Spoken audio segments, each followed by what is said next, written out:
S'occuper aussi de C'est en tant qu'activité. Clic, clic, clic, je fais des tas.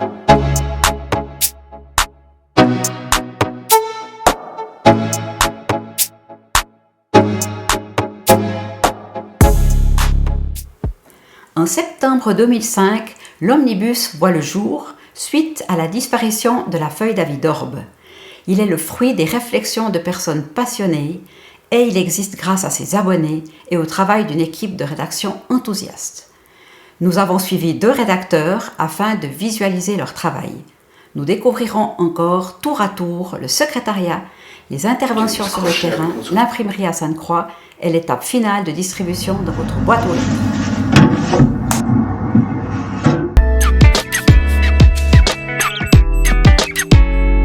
Le CC, donc Conseil communal d'Orbe, là on doit être bon, enfin on doit être présent, on doit être bon et efficace sur ces conseils.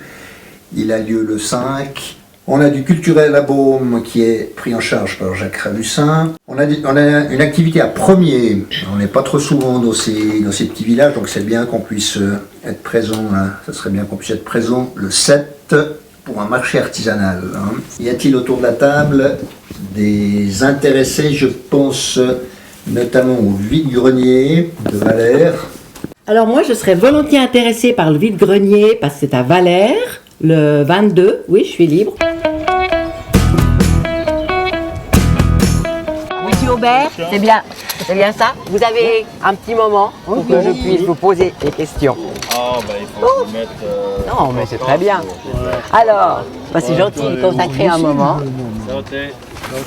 C'est la première fois que ce vide-grenier a lieu à Valère. Exactement, oui. C'était pendant combien de temps il a eu lieu Donc c'est l'ancien vide-grenier d'Orbe, c'est bien ça, ouais. qui devient le vide-grenier des Planches. Et ça, à Orbe, vous êtes resté combien de temps? 14 fois on a fait. 14 fois. Et puis, en fait, vous arrivez à Valère. Pourquoi?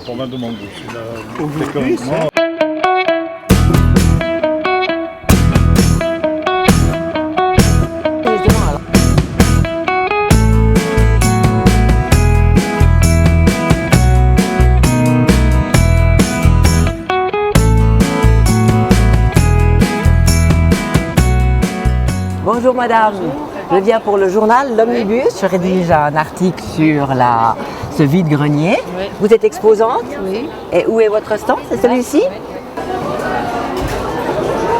Bonjour madame, c'est vous qui avez ce stand? Oui, c'est moi. D'accord, je viens pour l'Omnibus, le journal d'Orbe.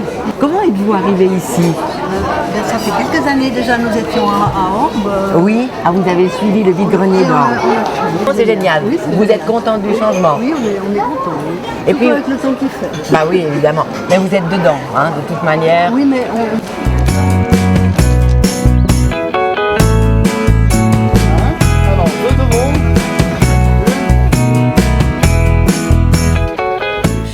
J'ai fait une proposition pour le mois de janvier qui consistait à voir la remise en activité de la forge de la rue du collège.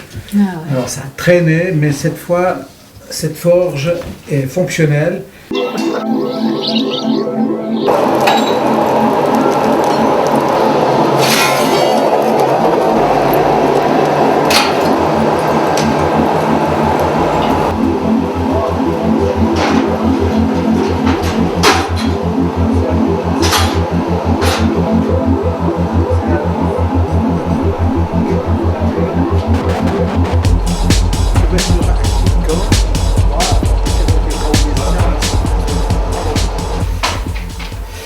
Alors, bonsoir Gianni, Gaël et Philippe. Vous êtes les initiateurs du renouveau de la forge. Ça vous est venu comment l'idée? Pourquoi?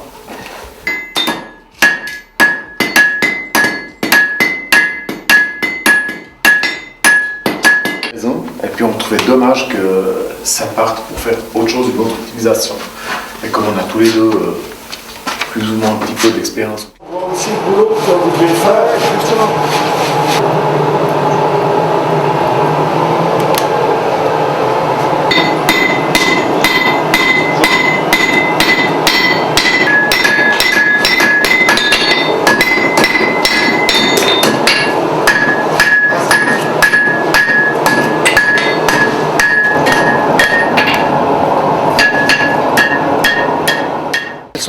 but que s'est fixé à la municipalité en mettant à disposition la forge de cette équipe qui maintenant a envie de la remettre en vie.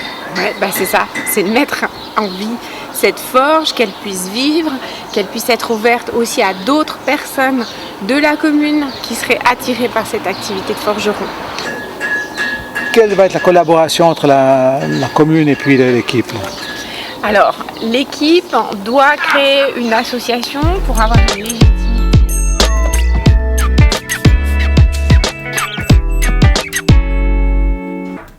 Quel poste occupez-vous à l'Omnibus? Alors, je suis en charge de l'administration et du secrétariat de rédaction. C'est la gestion des abonnements, facturation, gestion des adresses.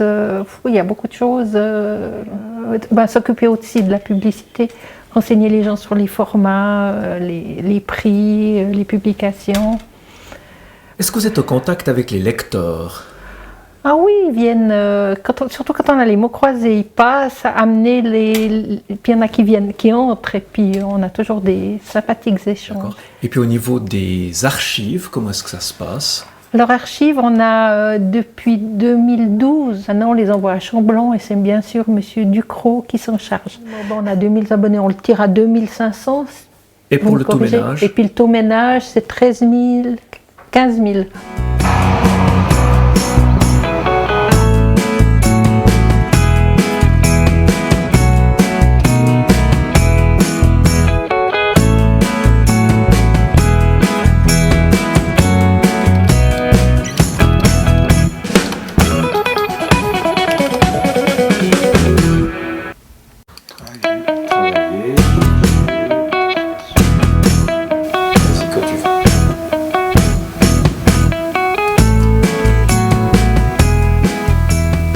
Ça, c'est une des photos que je propose à la metteuse en page. Je vais lui en proposer 3, et puis elle va choisir celle qui lui convient pour sa mise en page. Bonjour Séraphina. Bonjour. Est-ce que je peux vous demander quelle est votre fonction à l'Omnibus?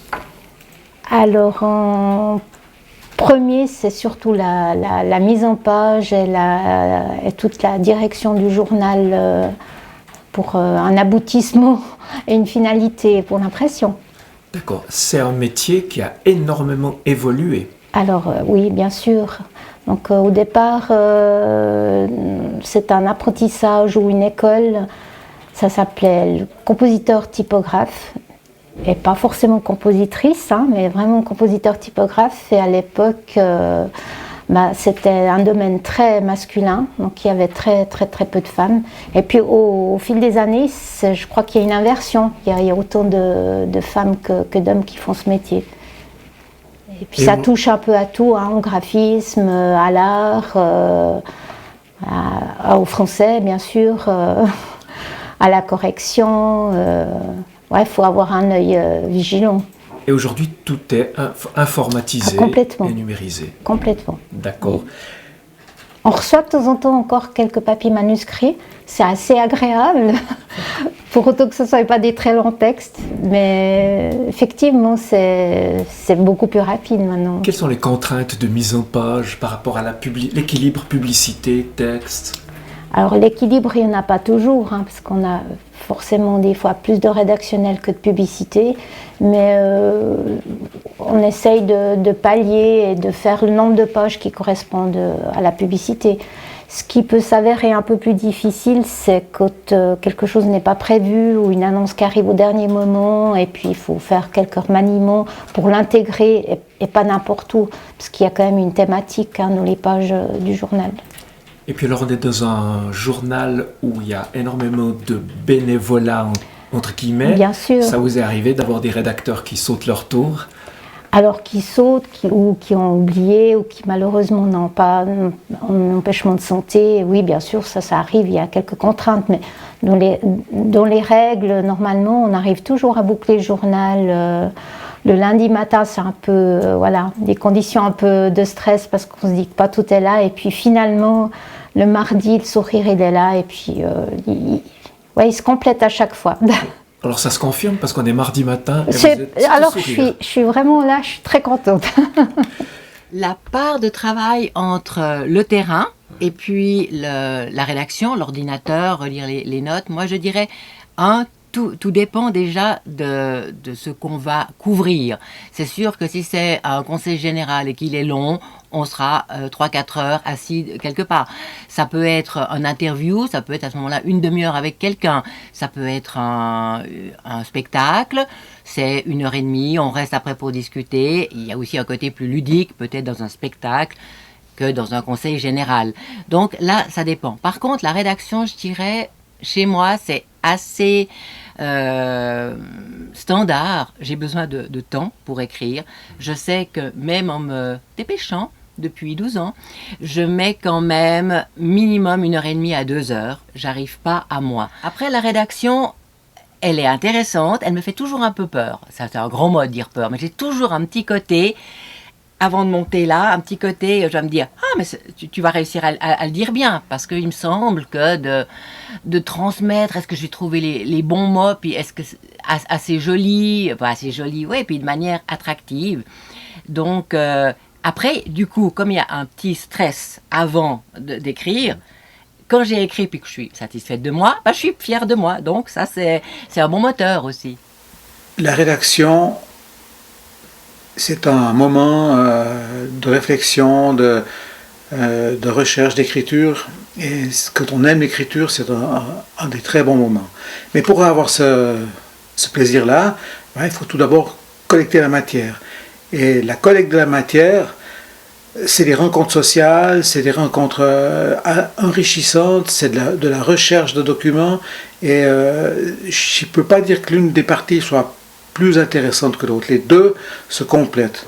Être rédacteur, c'est consacrer parfois beaucoup de temps, parfois moins de temps, mais ça a incontestablement des effets sur la vie de famille, par exemple, parce que voilà, à certains moments, ma femme va me dire, ouais, mais dis-toi, son journal, il prend du temps. Puis à d'autres moments, elle va me dire, ah ben ce soir, j'ai une soirée TV tranquille. Alors, il y a les bons, il y a les mauvais côtés, mais c'est beaucoup de temps. Et ces moments-là, moi, j'y trouve du plaisir, mais c'est vrai que de temps en temps, c'est très prenant.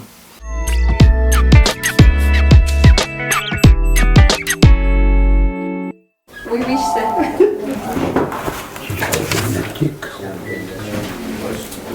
Oui.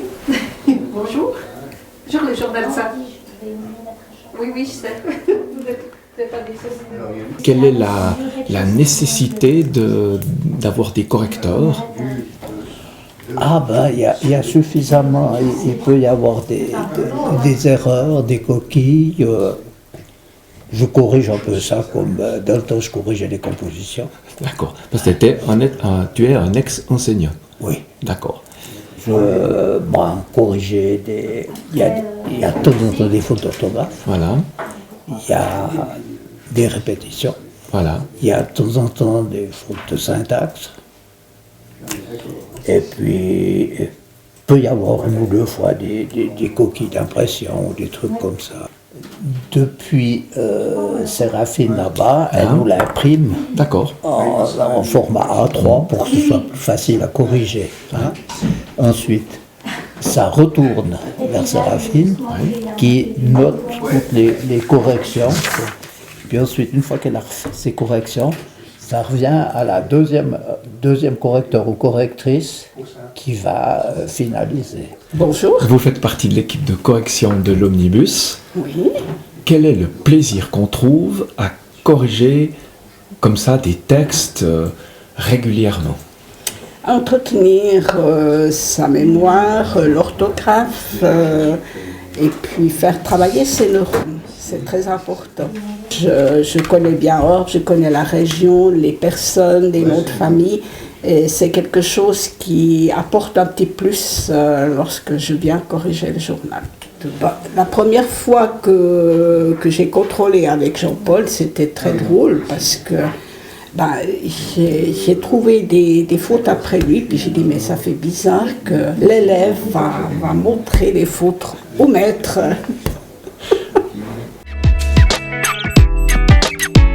Séraphina et moi, nous recevons les articles qui sont adressés par nos rédacteurs. Je fais une première lecture pour évaluer l'intérêt et puis l'adéquation avec ce qui avait été demandé dans nos séances de rédaction. Parallèlement, Sérafina commence une mise en page, on va dire, provisoire. Et puis au fur et à mesure, moi je quittance. Et puis dès le dimanche, parce qu'en général c'est le jour où on se met vraiment au boulot, on échange par mail. Je lui renvoie des versions parfois légèrement modifiées avec des titres ou avec quelques informations. Sérafina actualise au fur et à mesure dans la maquette du journal. Et puis le lundi matin, on se retrouve au bureau pour faire un premier point de situation, voir un petit peu au niveau de la quantité de matière si ça joue, voir au niveau de la diversité aussi des thématiques et géographiques si on est bon. On discute de la une, on discute des photos, des titres. Et si lors de la mise en page il y a des coupes, est-ce que les rédacteurs prennent parfois ombrage? Alors on essaye de pas trop manier le ciseau, c'est-à-dire on se réserve le droit et on le fait parfois lorsque manifestement on avait demandé peut-être 2000 signes et puis on se trouve avec 4 ou 5000 signes. On essaye de comprendre, parce que généralement si un rédacteur écrit plus que demandé, c'est parce qu'il y a des choses intéressantes à dire, mais néanmoins dans certaines situations on se permet quelques raccourcissements, mais le plus indolore possible.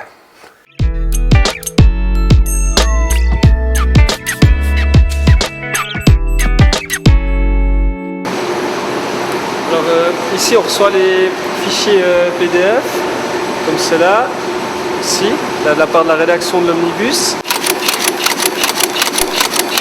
On a une presse offset qui nous permet d'imprimer le journal de l'Omnibus et tous les autres documents qu'on doit imprimer.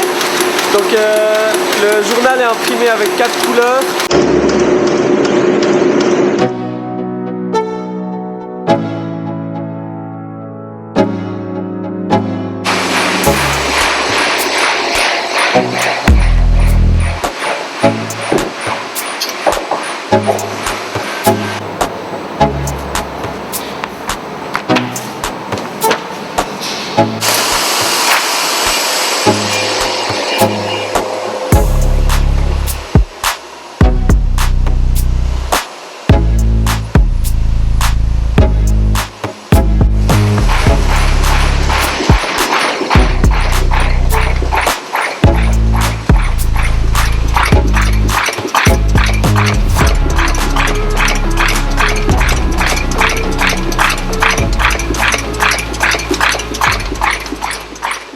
Une fois le journal plié, avant de passer à l'encartage, on passe la première forme de couverture dans une adresseuse qui adressera chaque adresse des abonnés, une par une, qui ensuite sera encartée, mise sous ficelle et triée par code postal pour la poste. Une fois que tout ça est fait, on met les liasses dans des caissettes grises de la poste qu'on livre à la poste de Sainte-Croix, qui ensuite, eux, acheminent vers le centre de tri à Daillon.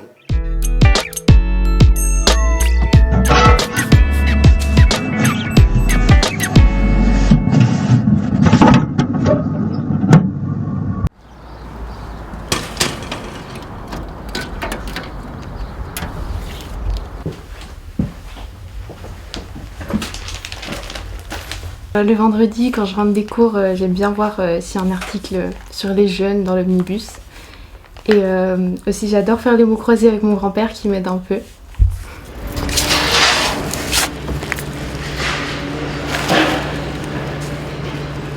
Voici l'omnibus où il finit, est recyclé et repart pour de nouvelles éditions.